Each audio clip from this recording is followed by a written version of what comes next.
Hello guys, in the last lecture we have seen the introduction about journal entries. Now let us have a quick revision on it. There were two types of accounts, personal and impersonal. In personal account it includes natural person or legal artificial person. And on the other side in impersonal accounts there were two, real accounts and nominal accounts. Now next is, let us revise the golden rules of accountancy. First is personal account, debit the receiver, credit the giver.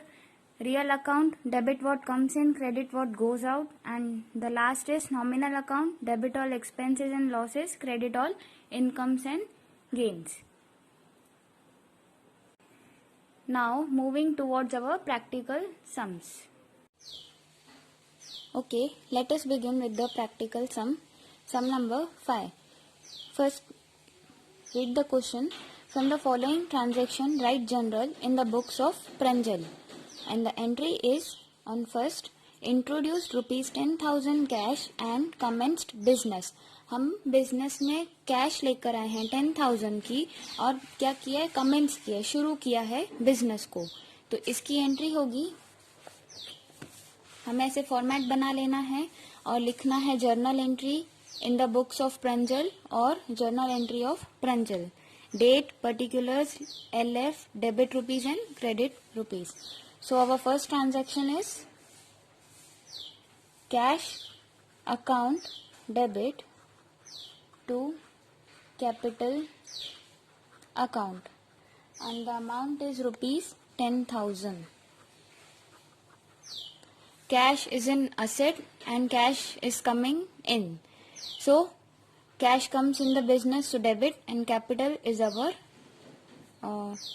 beginning of the business or commencement of the business. So we have to credit it. Okay.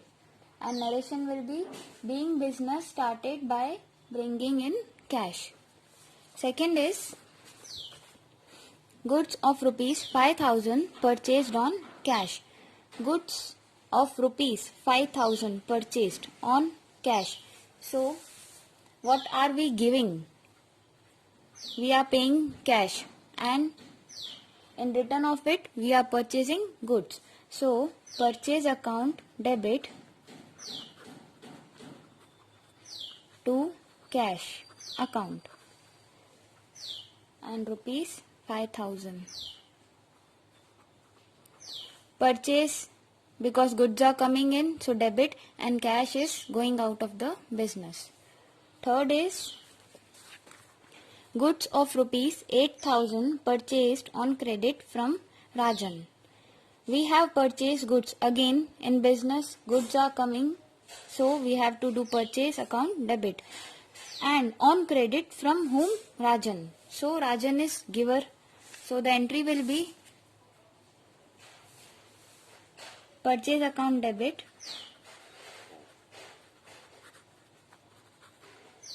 to Rajan account. Amount will be 8,000. Okay. And the narration will be being goods purchased on credit. Next is goods of rupees 2,000 given for donation. So again we have given in donation or charity, and what is going out of the business? Goods. So our entry will be donation account debit to purchase account and the amount will be 2,000 rupees. Donation or charity is our expense and purchase account is credited. Why? Because we have purchased goods and now we are giving in for as donation. Okay. So purchase account will be credited. Next, given order to Shivani to dispatch goods of rupees 3,000. We have just given the order and not yet ordered or purchased. So here will be no entry because there is no any transaction for monetary purpose. So we shall write no entry.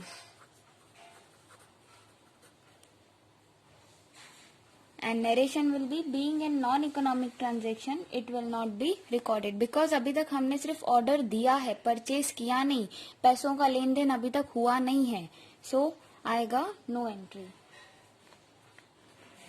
Next, Shivani has dispatch the goods as per order. अब शिवानी ने goods क्या किए हैं, dispatch कर दिए हैं, जो हमने उसे पहले ऑर्डर दिया था. And amount is 3000. सो इसकी एंट्री होगी परचेज अकाउंट डेबिट, क्योंकि हमने गुड्स खरीदे हैं तो परचेज गुड्स आ रहे हैं, परचेज अकाउंट डेबिट होगा. और टू शिवानी, शिवानी क्या है, गिवर है, इसके लिए अमाउंट आएगा ₹3000. Okay, and narration being Shivani sent the goods according to our order. Okay, and the last is paid ₹2500 for LIC or life insurance premium. So life insurance premium हमारी drawing है, वो हम अभी आगे पढ़ने वाले हैं.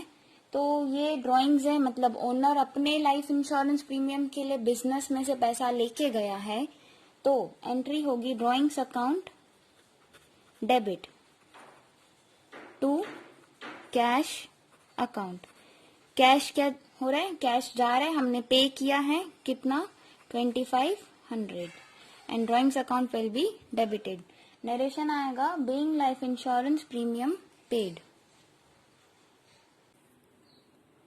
From the viewpoint of accounting, a business entity or firm and the owner of business are considered as separate, independent entities.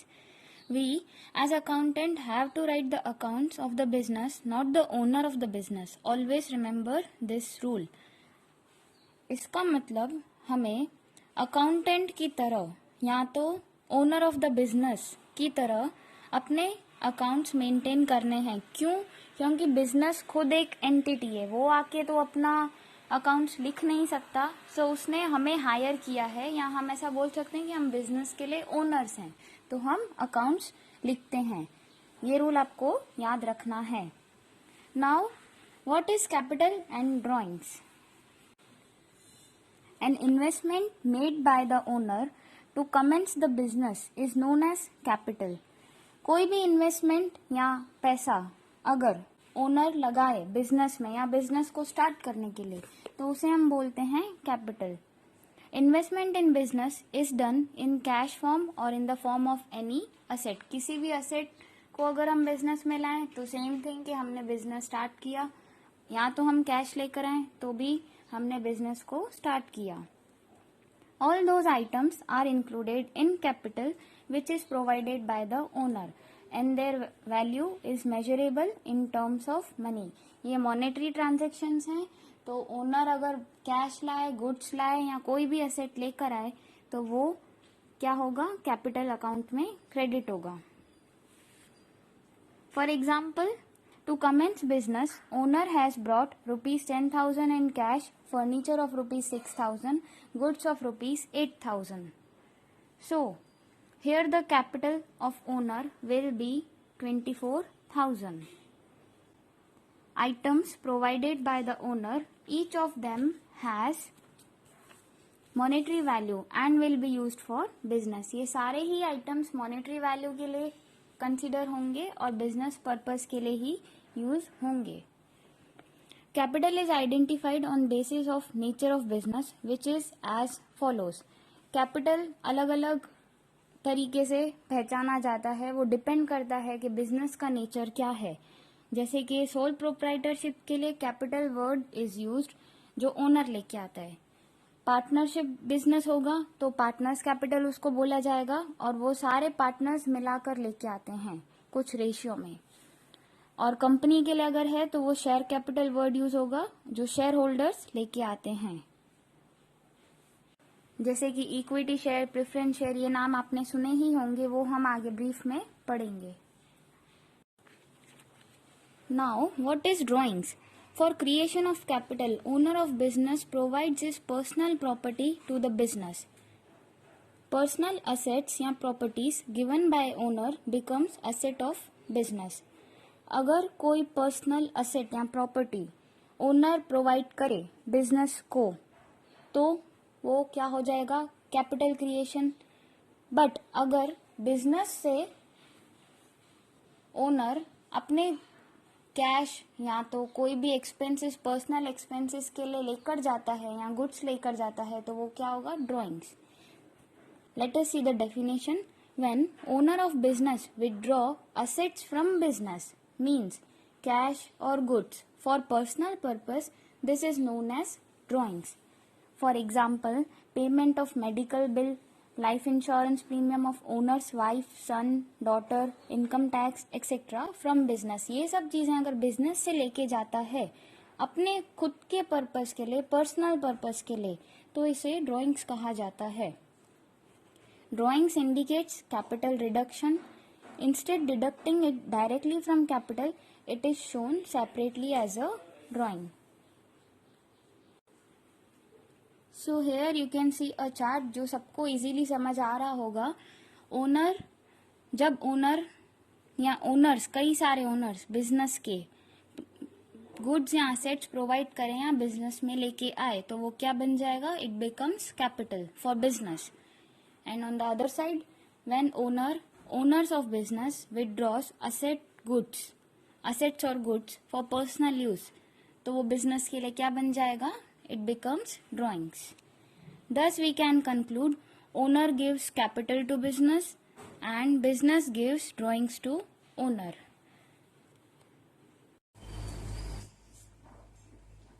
So जैसे कि हमने रूल्स देख लिए हैं कैपिटल एंड ड्राइंग्स के रिलेटेड, अब हम उससे रिलेटेड ट्रांजेक्शन्स पास करेंगे या तो जर्नल एंट्रीज, उसके रिगार्डिंग हम देखेंगे। First is right journal entry of the following transaction in the books of Shubham. As on January 2014, introduced capital of rupees 10,000, cash rupees 15,000, furniture rupees 5,000, debtors rupees 10,000 and commenced business।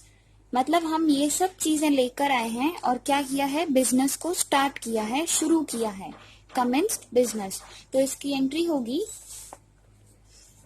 पहले तो हमें format बना लेना है, journal entry in the books of Shubham, date, particulars, LF, debit rupees and credit rupees. और हमारी date थी जनवरी 2014 first. आप डेट के यहाँ पे शॉर्ट में लिख सकते हैं Jan 2014, ताकि आपको सिर्फ अभी यहाँ पे डेट ही मेंशन करनी पड़े। ओके, सो हमारी एंट्री होगी स्टॉक ऑफ गुड्स, क्योंकि गुड्स आ रहे हैं बिजनेस में। Stock of goods account debit 10,000, cash भी आ रहा है बिजनेस में, कैश अकाउंट डेबिट 15,000, फिर फर्नीचर अकाउंट डेबिट, ये भी आ रहा है बिजनेस में 5,000, डेप्टर्स अकाउंट डेबिट, ये भी बिजनेस के लिए असेट है, करंट असेट। ओके, कितना, 10,000 टू कैपिटल अकाउंट, क्योंकि हमने बिजनेस स्टार्ट किया है, और इन सब का टोटल आ जाएगा किसमें, कैपिटल अकाउंट में, विच कम्स टू रुपीज 40,000। आप नरेशन लगा सकते हैं, being started business by bringing in stock of goods, cash, furniture and debtors. Okay, next is personal on 12th January. Personal motor car sold for rupees 80,000 and introduced 50,000 in business। हमने personal motor car तो बेच दी 80,000 की, but business में क्या हो रहा है वो मैटर करता है। तो क्या इंट्रोड्यूस किया, 50,000 बिजनेस में हम लाए, हमने सिर्फ 50,000 का ही ट्रांजेक्शन बिजनेस में किया, तो इसकी एंट्री होगी on 12th cash account debit to capital account, और अमाउंट आएगा 50,000। क्योंकि हम इंट्रोड्यूस किया है 50,000 एंड इन बिजनेस, तो कैश आ रहा है, cash comes in, so debit, and capital हमारी लाइबिलिटी है, कितना 50,000. Okay. Next, on 13 rupees 1,000 withdrawn from bank for personal use. Personal use के लिए हमने विड्रॉ किए बैंक में से रुपीज 1,000. सो इसकी एंट्री होगी ऑन 13. पर्सनल यूज के लिए है तो ड्रॉइंग्स अकाउंट क्या हो जाएगा, डेबिट. और क्या किया हमने, बैंक टू बैंक. कहाँ से, मतलब विड्रॉ किया, बैंक गिवर है और ड्रॉइंग्स डेबिट हो रहा है. अमाउंट आएगा रुपीज 1,000. आप नरेशन लिख सकते हैं, being cash withdrawn from bank for personal use. Okay. Next है on 15 income tax refund of rupees 500 of owner of sole proprietor deposited with bank account of business. Income tax owner के लिए drawings है तो income tax refund capital हो जाएगा. ठीक है. Income tax refund of 500 of owner of sole proprietor क्या किया, डिपॉजिट किया बैंक अकाउंट में, बिजनेस के बैंक अकाउंट में. सो इसकी एंट्री होगी on date 15 bank account debit to capital rupees 500. ठीक है. बैंक में हम डिपॉजिट कर रहे हैं तो बैंक बैलेंस बढ़ रहा है, असेट है हमारी, असेट इंक्रीज हो रही है. और कैपिटल, क्योंकि इनकम टैक्स अगर ड्रॉइंग है तो इनकम टैक्स रिफंड क्या होगा, capital. Next is, and yes आप इसका नरेशन लगा सकते हैं, being income tax refund deposited in the bank. Okay. Next is on 20 from business goods of rupees 1,000 and cash 400 are withdrawn for personal use. Business, from business से हमने goods लिए हैं 1,000 के और कैश लिया है 400 के, किस पर्पस के लिए, पर्सनल यूज के लिए. सो इसकी एंट्री होगी on date 20 drawings account debit to purchase account. Drawings account में आएगा पूरा 1,400. परचेज हमने किया 1,000 रुपीज का, सॉरी परचेज मीन्स हम गुड्स लेके जा रहे हैं. ओके. विड्रॉ किया है. एंड टू कैश, कैश भी हम लेके जा रहे हैं तो कैश बैलेंस भी हमारा डिक्रीज हो रहा है, कितना 400. And drawings account debit. इसकी एंट्री होगी being goods and cash withdrawn from the business for personal use. Next on 21 travelling expense of daughter rupees 1,500 paid from business. अब डॉटर अगेन पर्सनल में आ गया तो क्या, ट्रैवलिंग एक्सपेंस है तो daughter का तो पर्सनल में आएगा. और कहाँ से पे किया है, बिजनेस से, कितना 1,500. तो इसका एंट्री होगी on 21 drawings account debit to cash. Business में से कैश जा रहा है 1,500 और ड्रॉइंग्स डेबिट हो रहा है. नरेशन लिख सकते हैं, being travelling expense of daughter paid from the business. Okay. Next on 28 furniture of rupees 2,000 purchased from Ganga furniture mart for house. Again it comes for personal use. तो हमने फर्नीचर तो लिया है किससे, गंगा फर्नीचर मार्ट से, पर अपने पर्सनल या होम पर्पस के लिए. सो इसकी एंट्री होगी on 28 drawings account debit to Ganga furniture mart account, क्योंकि ये गिवर है, और ड्राइंग्स क्योंकि हमने पर्सनल पर्पस के लिए, ड्राइंग्स डेबिट होगा क्योंकि हम पर्सनल पर्पस के लिए उसको लेके जा रहे हैं, अपने घर के लिए लेके जा रहे हैं, फर्नीचर. ओके, सो अमाउंट आएगा 2000. एंड नरेशन आप लिख सकते हैं, being furniture purchased for house. Okay, last is on 31st January, life insurance premium of rupees 500 paid by check. Again life insurance premium business का तो होगा नहीं, ओनर का ही होगा, तो वो ड्राइंग्स में कंसीडर होगा. और कैसे पे किया है? By cheque. तो bank, cheque means bank, bank का बैलेंस डिक्रीज हो रहा है और ड्राइंग्स क्या होंगे? डेबिट. डेट आएगी 31st, drawings account debit to bank account, amount आएगा 500. ड्राइंग्स अकाउंट डेबिट क्योंकि ओनर का है वो लाइफ इंश्योरेंस, और बैंक बैलेंस डिक्रीज हो रहा है 500 से. Narration, being life insurance premium paid by cheque. Okay.